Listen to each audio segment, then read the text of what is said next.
Welcome back खवातीन वज़ात। अब हम आपको माजी के जरूर में ले जाएंगे और आपकी बात करवाएंगे नसरुल्लाह खान आफरीदी से, जो पाकिस्तान टेलीविज़न के उन नामवर अदाकारों में शामिल है जिन्होंने अपनी फ़नकाराना सलाहियतों से नाजरीन के दिल जीते।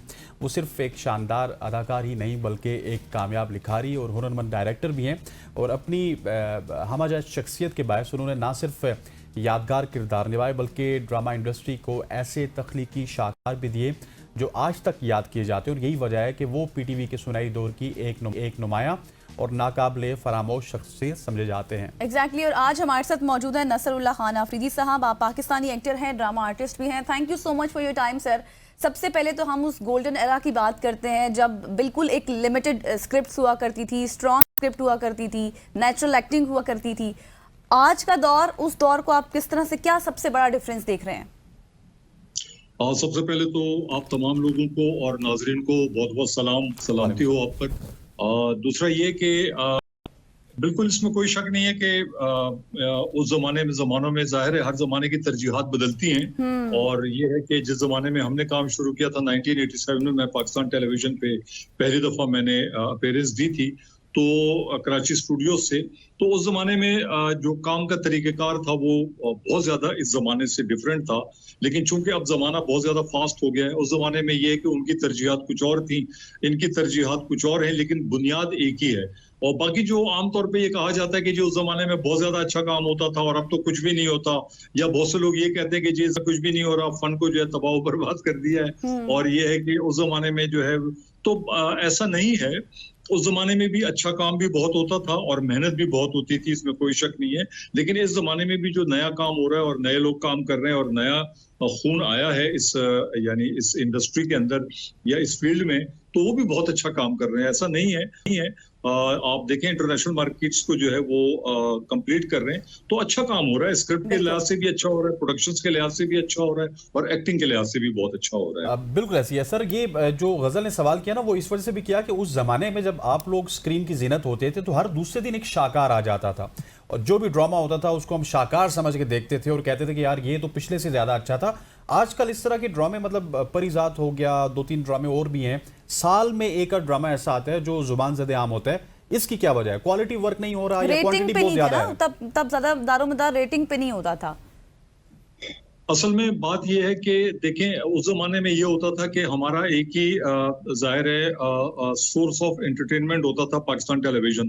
तो उसके लिए लोग पूरा पूरा हफ्ता ड्रामे का इंतजार करते थे कि ड्रामा आएगा और हम वो देखेंगे। तो उसके लिए बाज ड्रामे इतने अच्छे भी होते थे कि उसके लिए इसमें कोई शक नहीं है कि उस जमाने में सड़कें भी वीरान हो जाती थी।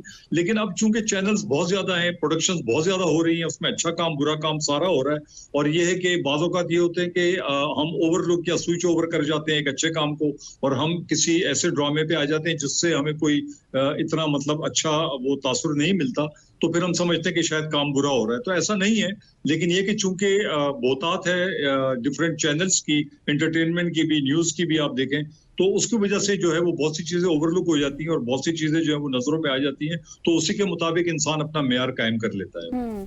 बिल्कुल। अच्छा सर बताएं, कोई अभी हमारे लिए आ रहा है, आपकी कोई सीरीज आ रही है जिसको आपके फैंस देखकर बहुत फैसिनेट हों या आप उस सीरीज का इंतजार करें, जैसे किसी प्रोजेक्ट पे काम करें आप? देखिए जी, मैं आपको बताऊं कि जिस जमाने में मैं पाकिस्तान टेलीविजन पे आया था तो उस जमाने में कंपटीशन बहुत ज्यादा था। लेकिन अभी भी है कंपटीशन, क्योंकि जाहिर है उस जमाने में एक चैनल होता था तो भी कंपटीशन होता था। अभी चैनल्स बहुत ज्यादा हैं लेकिन लोग भी ज्यादा हैं, लोग या तो उम्मीदवार भी बहुत हैं। हाँ, लेकिन ये मैंने उस जमाने में एक्टिंग भी की और एक्टिंग के साथ साथ फिर कुछ अरसे के बाद मैं राइटिंग एंड डायरेक्शन में भी आ गया। एनटीएम फिर दूसरा हमारा एक प्राइवेट चैनल आया था, उस पर फिर मैंने as assistant director Kazim Pasha जो पाकिस्तान टेलीविजन के एक मायनाज डायरेक्टर थे, उनको, हैदर इमाम रिजवी और बहुत सारे दूसरे कुछ डायरेक्टर्स के साथ मैंने एज असिस्टेंट डायरेक्टर काम किया। और फिर मैंने खुद भी डायरेक्शन दी, कुछ प्लेज मैंने बनाए, ARY पे भी आए और जियो पे भी मैंने कुछ क्लासिक्स में कुछ प्लेज डायरेक्ट भी किए, लिखे भी। तो इस तरीके से अभी आजकल भी एक चैनल के लिए मैं ग्रीन चैनल है, उसके लिए मैं एक सीरियल पे काम कर रहा हूँ। और ये है कि उसका ऑनलाइन स्टोरी तो बहरहाल वो अप्रूव कर चुके हुए हैं, अब ये है कि स्क्रिप्टिंग पे काम हो रहा है। ठीक हो गया। और सर जो आप, क्योंकि लिखारी भी बहुत अच्छे हैं, आपका स्क्रिप्ट भी मंजूर हो जाता है, उसको आप डिफरेंट चैनल्स के लिए लिखते भी हैं, सो ये जो स्क्रिप्ट होता है सर, इसको क्या देख के एक्सेप्ट किया जाता है किसी भी प्राइवेट प्रोडक्शन हाउस की जानिब से या फिर किसी एंटरटेनमेंट चैनल के हवाले से? बताएं, जो नए लिखारी हैं वो किस तरह का स्क्रिप्ट लिख सकते हैं जिसमें मुआशरे की बात होगी या फिर तमाम तर पहलू को किस तरह से वो एक मैसेज भेज सकते हैं ताकि उनका स्क्रिप्ट एक्सेप्ट हो? देखिए जी, सबसे पहली बात तो ये है कि आपको ना ये जो चीज है ना लिखत, ये एक गॉड गिफ्टेड होती है और ये इसकी एक आमद होती है। आप इमेजिनेशन करते हैं, आपको सबसे पहले तो आपकी इमेजिनेशन बहुत स्ट्रांग होनी चाहिए कि आपकी जो वन लाइन स्टोरी है, वन लाइन स्टोरी तो चले आप कहीं से भी ले सकते हैं, लेकिन आप स्क्रीन प्ले जो लिखते हैं उसका जो आप एक सिनेरियो बनाते हैं, उस सिनेरियो के लिए आपकी एक स्ट्रांग इमेजिनेशन होनी चाहिए। आप दुनिया को आपने देखा हुआ है, आप दुनिया को किस नजर से देखते हैं, आपने दुनिया को किस तरीके से मतलब इनहेल किया है, आप मतलब ये चीजें आपके सबसे पहले तो आप गॉड गिफ्टेड हो तो आप इन चीजों को एडॉप्ट करते हैं, उनको पॉलिश करते हैं। तो स्क्रीन प्ले फिर ये कि मिसाल के तौर पे अब आप जैसे हम एक सीरियल में काम कर रहे थे ज़हीरुद्दीन बाबर। अब ज़हीरुद्दीन बाबर सीरियल में ये था कि जी बाबर जो है वो घोड़ा दौड़ाते हुए आ रहे हैं, उनके पीछे 10,000 सिपाही आ रहे हैं और ये फातिमा सुरैया बजिया हमारी बड़ी मायानाज लिखारी थी, उन्होंने लिखा था, कासिम जलाली ने वो डायरेक्ट किया था।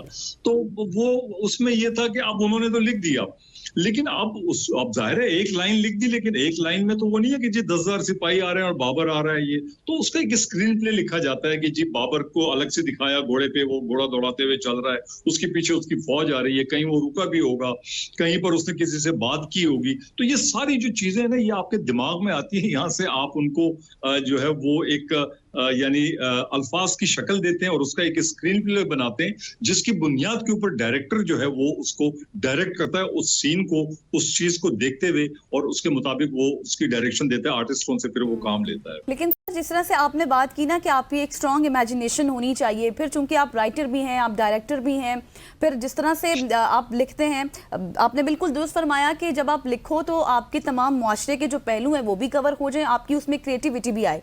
आप इन तमाम चीजों को किस तरह से बैलेंस करके चलते हैं फिर? आपके कहने का मतलब है कि ये सारी चीजें मेरे अंदर कैसे आई? जी, आप जब प्ले करते हैं, जब आप कोई सीरियल करते हैं, तो फिर आप किस तरह से हर चीज को बैलेंस करके चलते हैं? आप डिफरेंट फील्ड की बात कर रही हैं ना? जी।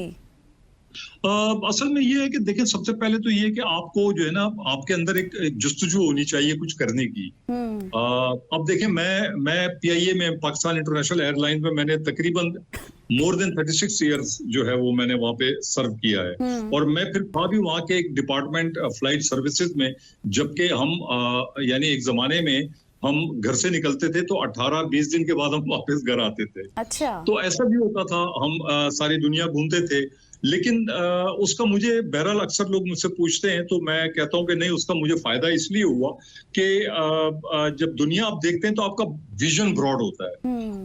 आपका जो है ना दुनिया के बारे में यानी जितने आप, वो कहते हैं ना कि या तो आप जो है वो कुएं के मेंढक हो या बाहर की दुनिया में आए हुए हो। तो बात ये है कि जब आपने दुनिया देखी होती है, दुनिया घूमे हुए होते हैं, तो आपको मुख्तलिफ लोग, मुख्तलिफ माहौल, मुख्तलिफ हवाएं, मुख्तलिफ खुशबुएं और मुख्तलिफ एक यानी रंग आपने देखे होते हैं, तो आप उनको लिखते हुए फिर ये होता है कि आपको, बल्कि इनफैक्ट मैं आपको बड़े मजे की बात बताऊं, मुझे यकीन करें, मैं आपको बिल्कुल सच कह रहा हूं कि जब मैं कोई सीन लिख रहा होता हूं तो मुझे ऐसा लगता है जैसे मेरे कलम की नोक से अल्फाज खुद निकल रहे हैं। अच्छा। मैं नहीं वही बात है ना, गॉड गिफ्टेड है आप। बिल्कुल ऐसी। और ये जो फिरने तुरने के तजुर्बात होते हैं ना सर, ये आपको बहुत कुछ सिखाते हैं। नसरुल्लाह साहब, थैंक यू सो मच हो जाएगा, आपसे गुफ्तगू करके बहुत ही अच्छा लगा, और आपकी पुरानी यादें भी शेयर हुई, और आपका जो आने वाला जो काम है उसके हवाले से भी हमने बात की। ABN न्यूज़ को वक्त देने का खवातीन और ज़ात यहाँ पे वक्त हो जाते हैं। एक शॉर्ट सी कमर्शियल ब्रेक का ब्रेक लेते हैं, वापस आते हैं हमारे साथ।